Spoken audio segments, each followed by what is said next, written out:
doing, Lakey? I'm good. Thanks for making this work. I Oh, know thanks, you too. things are a little last minute, but yeah, glad we can make it happen. Oh, good. It came together. Yeah. Um, it's funny. I just learned that your name is also Laura. Yes, it is. Yeah, and I don't know about you, but I rarely ever meet someone else who's named Laura. Called Laura. Yeah. Yeah, I guess I have one good friend named Laura. Like she's a surfer actually as well. Yeah, it's not as common these days. Yeah. You think it would be, right? Yeah, because my mom, it was my grandma's name and my mom's name and then my name. So it's a little bit of a family name for us. But yeah, that's actually true. It's a good Yeah. point. That's beautiful. That's cool. Well, Well, I well, okay. Well, no, I was gonna say it's nice to meet another Laura. I'm in good company. Yeah. Absolutely. Well, welcome to Confessions of a Surf Lady. We're super stoked to have you here. If you couldn't guess by the title, it's called Confessions of a Surf Lady because we like to ask our listeners confessions, like more about their experiences being a woman in the water. So I'll have some of those for you. But just to start off, really stoked to have you and like thank you for the contributions you're really making to women surfing, simply just through like pushing yourself and showing what women can do in the water. I think it's really beautiful. Thank you. I appreciate that. So we'll start with some easy confessions. Like we'll start simple and then we'll go from there. What is your favorite post-serve snack? My favorite post-surf snack is probably a smoothie. I will get back and a lot of times right after surfing, I'm not super hungry. It hits me like an hour later. So snack right after, yeah, I'll come back and I'll make a huge smoothie.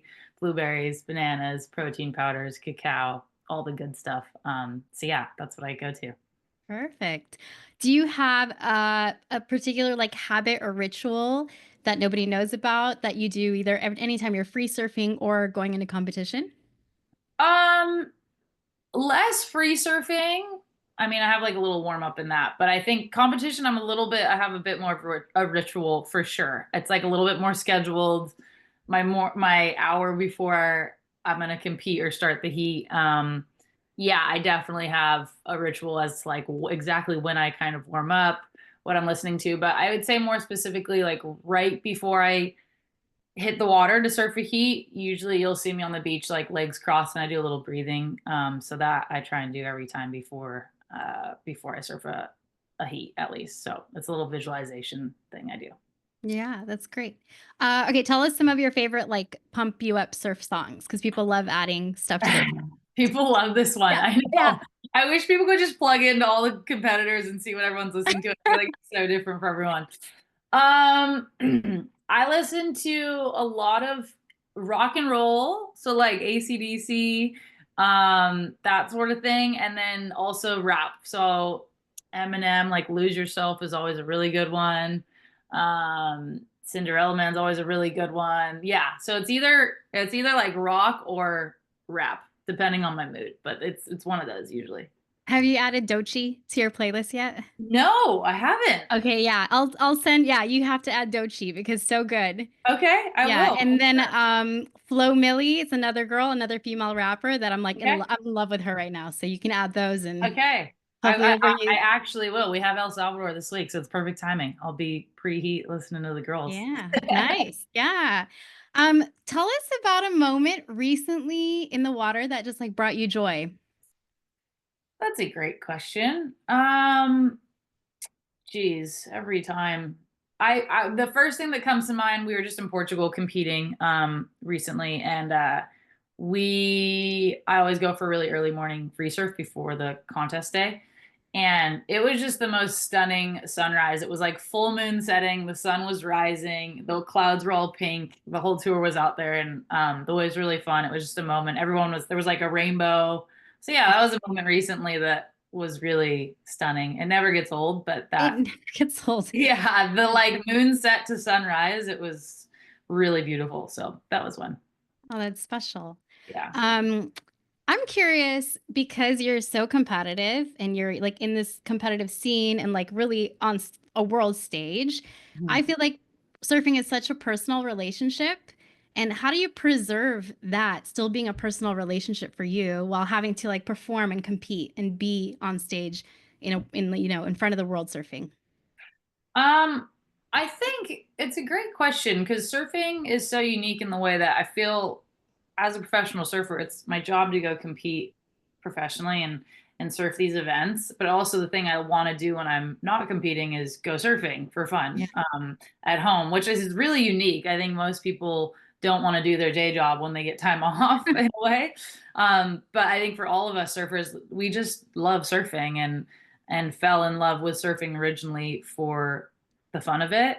So I just think it's important. Sometimes at events, you can get really caught up, obviously, in results and frustrated if you're not surfing great or not clicking with the wave or whatever. Yeah, things just aren't happening the way you want them to. It can be really frustrating. So I think it's just important to always go for free surfs where you are just enjoying surfing with no expectation, with nothing that you're specifically working on in that surf or practicing. Like just go and have fun with my husband or friends or whatever, and taking away that expectation from time to time, because often, especially when we're in season, I feel like every surf you're just like trying something new or filming or coach like with your coach, so it can be a little bit it's as fun as that is, it can get a bit tiring and you lose the joy of it sometimes in those moments. So yeah, I think just reminding myself to go for fun free surfs with no expectation probably. I love it because it's no different than just being an everyday surf lady. I think a lot of Mhm. women are like, we want to get better. We want to do this. We always have like some kind of goal. And it's so Yeah. important to like come back and balance it and just be like, well, why am I actually really here and find the Totally. joy in that? One thing I found that helps with that is like riding a fun board sometimes. Like even if I just sometimes like I'll go longboard and it's so much fun, and I never longboard, but I'll just ride the longboard for a day at one of the easy spots around here, and it's like it's so refreshing and joyful and fun. And so sometimes I think what can help with that is just switching up your equipment and doing something different in that regard too. What is in your Quipper right now? Oh, geez, a lot of boards. I ride for Channel Islands, so everything's Channel Islands automatic surfboards, best boards in the world. Shout out. And I ride a lot of CI Pros, which is one of their kind of high performance shortboard models. A lot of my step ups, like for bigger waves, are a CI Pro model. And then my regular shortboards, which are about 5'8", 5'9", I ride CI Pros, as well as this Too Happy model that they have. They've kind of like redefined it recently. So I've been using that a lot. So that's kind of what I've been rolling with on tour this year. As you've grown as a surfer, have you seen kind of any board design change and be more fit towards women and more suited to how you surf? Yeah, great questions. It's crazy with surfboard design. I feel like the actual design of boards has not changed for so Hmm. long in terms of the foam that's used and the glassing and the fins. Like it's been just a thruster and similar foam, similar for a really long time. Obviously, shapes change slightly with shapers, and things are always getting refined. But the actual surfboard itself, I feel, has very much stayed the same for so long. There hasn't been some big breakthrough with equipment or materials or things like that. I guess recently, Coco Ho did like a line of all boards more specifically for women that you can buy, which I thought was really cool. I haven't tried any of those boards, but I thought that was a really neat idea. I think she's got a few different shapes depending on what you're looking for in your level, and it's more just for girls, for women. But yeah, I feel surfing is so individual for males and females, like depending on what level you're at, what you're wanting to achieve. Um, so I do feel like there's a surfboard for everyone out there across the board. It's just kind of finding it and finding the dimensions that work best for you and the shape that works best for you. But I don't feel like I've seen huge breakthroughs with the actual equipment, in forever, in a really long time. Yeah. Do you feel like there could be a breakthrough or there's anything kind of on the verge of happening in terms of equipment? Um, I feel like for sure there could. I do. I think it'll be more like the material. I Mm. don't know what that is, obviously. In recent years there's been a lot more, at least in the performance space, like playing with like carbon in the foam dust or wrapping the board in carbon so it's stronger, which kind of changes the flex of the board as well. So maybe something in that realm. I don't know exactly, but I feel like whatever it is, it will be like equipment based. Maybe it'll help the board last longer. Um, maybe the fin placement. But again, I don't know. It's weird. It has been the same for so long. But yeah, I feel like it'll be some form of like the actual physical foam or something that they discover Materials. better. Yeah, maybe. Yeah. What was the moment for you where you went from, just starting surfing as a kid and then being like, I want to compete and I want to take it to this level? I started surfing probably a little bit later than most. Like I didn't grow up in a family that surfed a ton, so it wasn't like from the womb. I was like getting pushed into waves and gonna do contests. But I started doing some local events in California and Santa Barbara where I grew up when I was like 11, 12. Like I was obviously that's very young, but compared to other kids, it was a Yeah. little bit late bloomer. Um, and then fast forward a little bit, I started really loving that, doing more little events up and down the coast. And I won the nationals when I was 14, the NSSA nationals at Trestles. And I feel like that moment for me as a super junior was like this a really big breakthrough. And I got some really big sponsors from that. And it really felt like, oh, I can maybe do this, and it kind of projected me onto this path of going to junior pro events, and we filmed for this all women's movie at that time with Nike, which was this incredible opportunity that I got to be a part of. So, yeah, I think winning the nationals was really a big moment for me, like realizing, wow, okay, maybe this is what I can do. So, yeah. Had you been already been a really competitive person up until then? Yeah, very. Definitely competitive by nature. Grew up playing a ton of different types of sports and love sports. Always have my whole life in competing. So yes, that was already ingrained in me from day one for sure. I think something you said that's really relatable is that you didn't grow up in surfing, but you've been able to take it to such a like elite level, and it's so interesting because I think for a lot of women who pick up surfing a little bit later in life, we feel like a disconnect of, well, I didn't grow up, I don't know how to like learn the things I need to learn. So for Mhm. you not having grown up in it, where did you kind of find those resources and those touch points to really dive yourself into the sport and the culture?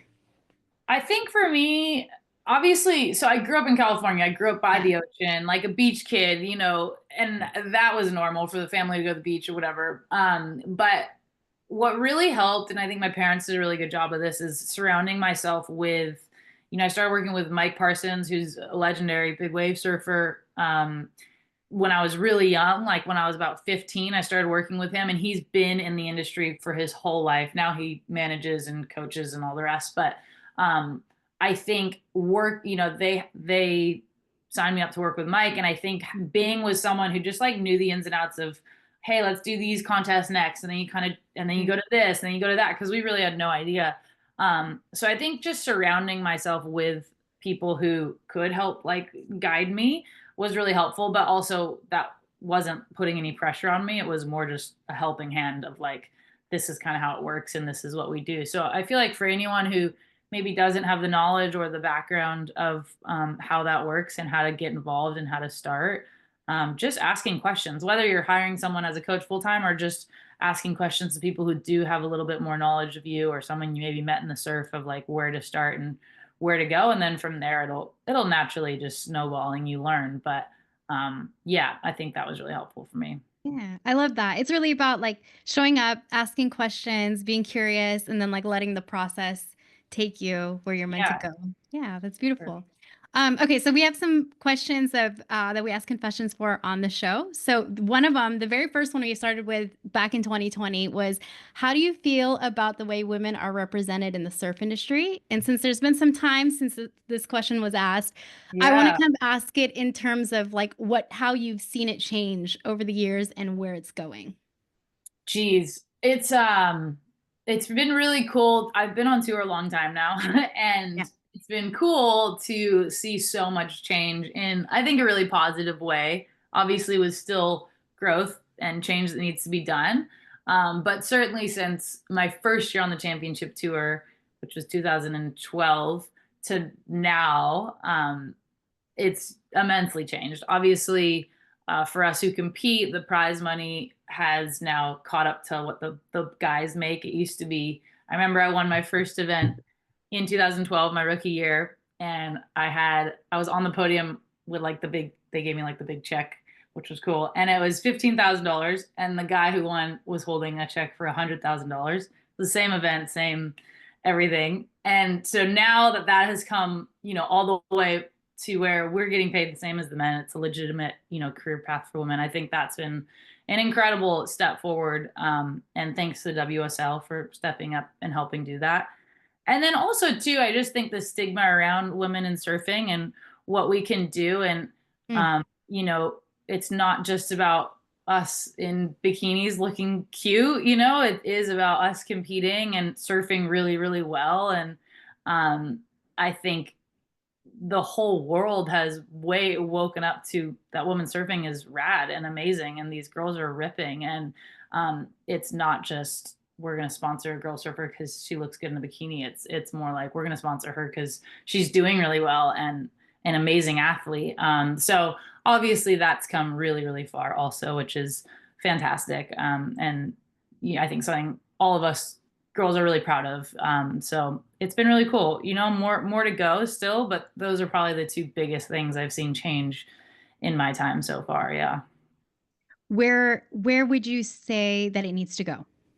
Um, I think trending in the right direction, but continually still, getting better and bigger waves and airs and progression. Like it's happening and Yeah. it's going to continue to kind of take time. We're still getting used to surfing pipeline and chopu, these waves. So it's going to take time. But I think now that we have the platform to surf at those waves and being pushed to do it in a good way, I think naturally that progression is going to continue. But I feel like I can't wait to see the day when girls are doing like full rotations at every event and, getting we're already so many of the girls are getting crazy barrels at all these waves. But I think just continually pushing that progression and that side of things still has a little ways to go, but I believe it totally will and can and is getting there. Um, and so, yeah, probably that's the first thing that comes to mind. I could probably go deeper with still having, a little bit, making it a little bit more of like a legitimate career path. It's really expensive to do what we do and to travel the amount that we do with a coach and a team. Like if you want to do it right, it's really hard. So, continually, I think still getting more support within the industry would be Yeah. really helpful, just to be able to do it to the best of our ability. And that kind of goes for men and women, but obviously sponsors for us. Yeah, just continually getting a little bit more support would be go a long way. So, How for women, because like there's different things like wanting to have children, wanting to have a family. How do yeah. you feel like the industry can support that for women athletes? I mean, it's such a great question. Obviously, there's a few girls that I grew up surfing with that are having babies. Joanne's pregnant, which is amazing. Carissa just had her first. So it's sort of starting to happen, and I feel like in the past, a few girls had kids and came back, which was so rad. But the support and the eyes on women surfing wasn't as big back then, and I wasn't Yeah. on tour, so I don't know how they felt. I didn't know how they did it or how it was received. But I do think right now, currently, with like Chris having a kid, and I don't know if she'll come back to surfing or not. That's obviously her decision. But if she did, or if Joanne wants to come back, I do feel like there's been a lot of support, mostly just from the league, from the WSL, to do that if we want to. Sponsors and things like that. I don't know. We'll kind of see, but I think it is a huge thing for women that want to have kids and want to have a family. It's a big decision because obviously it is going to change your career immensely, whether you come back or don't come back. Things will be different, and so I think just having the support from the WSL to have the option to do that when or if we want to. Number one is just huge, knowing like, hey, there is maybe a wild card spot allotted to specifically that, or so you're just not going to completely lose your job. Like you can come back. So I think just having those opportunities is really important, and they've done a really good job with that. So I'm thankful. Yeah. Yeah. Okay, so another question that we ask on our podcast is tell us about a time that you've been really scared in the surf or maybe thought you were almost going to drown. Oh. Geez, I'm scared often, a lot, especially with Pipeline and Chopu being on our schedule. But one time I really was like, oh my gosh, usually you're scared, but you're like, I got it, but you're Yeah. scared, but you know you're gonna be okay. But there was one time, this was, I think, 2022, I want to say. Um, I was in Hawaii and I went for a surf at Sunset Beach, and it was really good actually. It was like pumping sunset, but big, solid. And for anyone who surfs sunset, to get good waves out there, especially on like a smaller board, you kind of have to go deeper and in, which is how you get waves, but also how you can get severely pounded, because if a set comes, you're just gonna be right on the apex of it. So, anyways, I was having a super fun surf, but it was definitely big, and I was like slowly inching over further, kind of getting ones on the side. And then finally I was like, okay, I'm doing it. I'm going over. So I went over and in and paddled for a wave, but I missed it. And I turned around and there was the biggest set ever on my head. And so I bailed. My leash snapped on the first wave. So my board was gone, which was okay, but annoying because I was like wanting something to float on. And then, if it's hard to explain for someone who hasn't surfed sunset, but if you get pounded really deep on the point, it'll continue to push you kind of deeper into this shallower section of the wave, which is actually really scary, especially when it's big. And it just kept pushing me over there, and I was getting waves on the head, getting waves on the head, getting waves on the head. And I didn't have my board, so I was trying to swim, but I wasn't going very fast. And I was like three waves in, getting pushed into this shallow bit of the reef where it was just apexing, and I was like, that was the last time I can remember being really, really genuinely terrified. Like, geez, I don't even know where to swim right now. Like, I don't even know where to go, and it was just holding me there. And eventually I made it push me in, and then I swim all the way in. But I was legitimately scared, like out of breath in between waves, getting smoked. So yeah, that was me for the day. I went in and went home and rested and regrouped, but I was really genuinely freaked out by that one. Yeah. It's like such a reminder of how in charge the ocean is. Yes, very And how much so. vulnerable we are. Yeah. Yeah. It's crazy. I have had like an experience where I was surfing in the Philippines. I'm Filipino and I went back. I was surfing in the Philippines and we were in, it's island surfing, so it's completely different than here in California.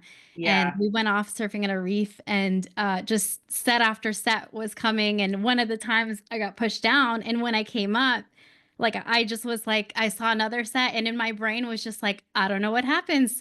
I don't know what Yeah. happens from here. Totally. Yeah, it was so weird. I was like, I guess I just hold my breath and go under and like cross Yeah. my fingers.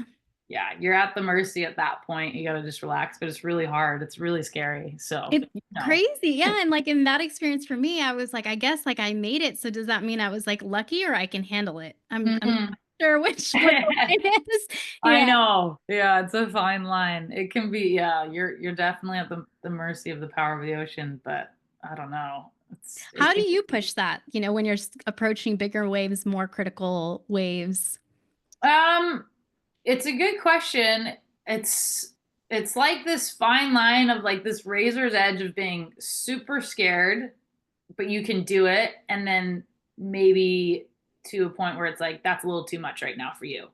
And everyone's got like a different razor edge, but you kind of have to live along the Mm, top of that edge and like teeter with it to push yourself, but in a calculated and smart way. That's going to scare you. But I think I've always thought about it like that. Like, hey, go find wherever your edge is. That's different for you than everybody else out here. So don't worry about what she's doing or he's doing. Like, you're on a different page from them, so find what your edge is and like just push that and teeter on that. And I don't know why that visuals always help me. But yeah, and also too with bigger or scarier waves, I think a really good way to go about it is not having any expectation. Like the amount of times I've paddled out and not even caught a wave at pipe. I mean, mostly because of the crowd, but still, there's always kind of something to learn from just being out there and floating around and seeing where the best people are taking off and how they're doing it and watching. So there's also like ways to really build some comfortability without even riding a wave. So I've done that a lot, honestly, and it's helped immensely, I feel like.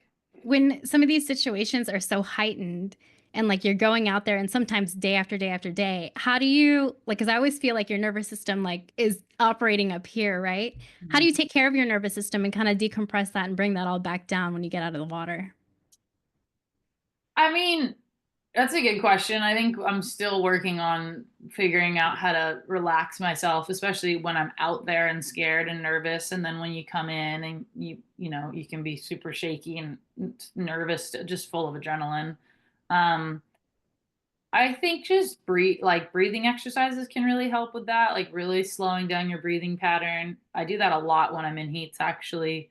Um, just super slow breaths. It's like box breathing, they call it. So I think that can help. Some meditation, like just, yeah, anything that feels slow, in my opinion, is what helps kind of down regulate. So that's what I'll do when I need it. Perfect. Okay, so one of our other questions is how has surfing saved you? Oh, geez. Surfing has brought me so much. Oh my gosh, in my life.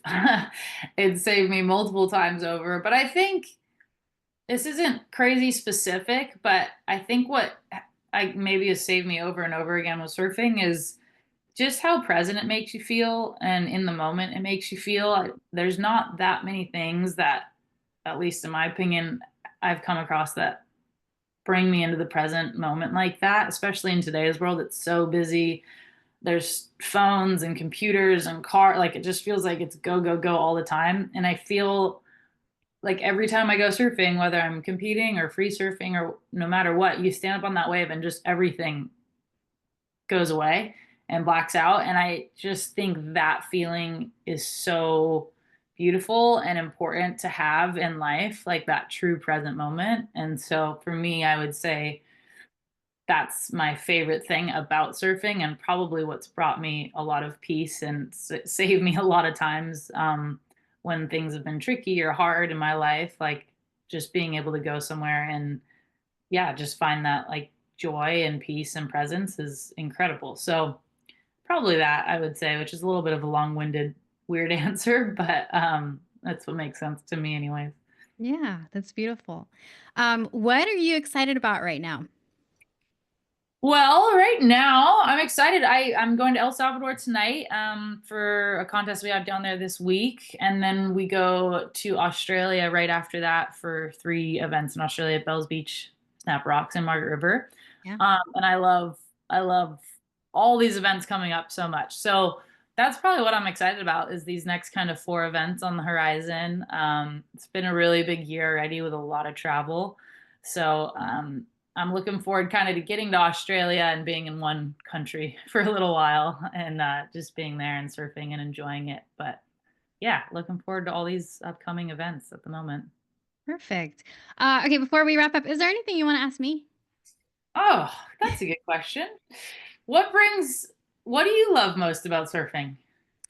So I think everything that you said is like those slow moments in between. And like I'm not a pro surfer like you are, so my waves are probably not as long as yours, but I think it's impressive when you go for a wave and you're on it for 10, 15, 20 seconds. And how does that make your entire day or your entire next 2 or 3 days? And for me, having had the podcast and being able to connect with so many different people in just moments like this, I think that's been really special. It's brought something I could never have asked for.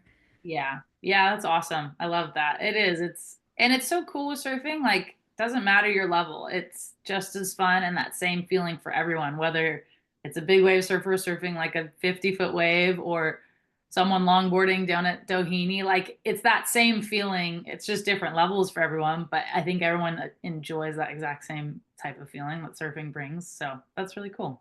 Yeah. Well, thank you so much. I just want to say, I watched your film Making Waves by 805 Beer, and it's really beautiful to see women on film surfing just amazing. And I think there's still such a lack of that kind of video and representation out there. And kind of what you said, it's like women are like upping the ante, but it's because of now finally being able to get the support and the visibility. It's not that women could never have done it. It's that Oh, now there's this platform, and I think it's beautiful that you're part of that platform and a part of that movement. thank you so much. Thanks for checking out the film. And yeah, hopefully it can stretch far and wide and people enjoy it and inspire somebody out there to get out in the water and keep going. So yeah, I appreciate it. All right. Well, we wish you luck in your events coming up and safe travels. And thanks so much for making time to come and join us. Of course. Thank you so much. Have a great day. We'll see you soon, hopefully. Yeah. All right. Bye, you guys.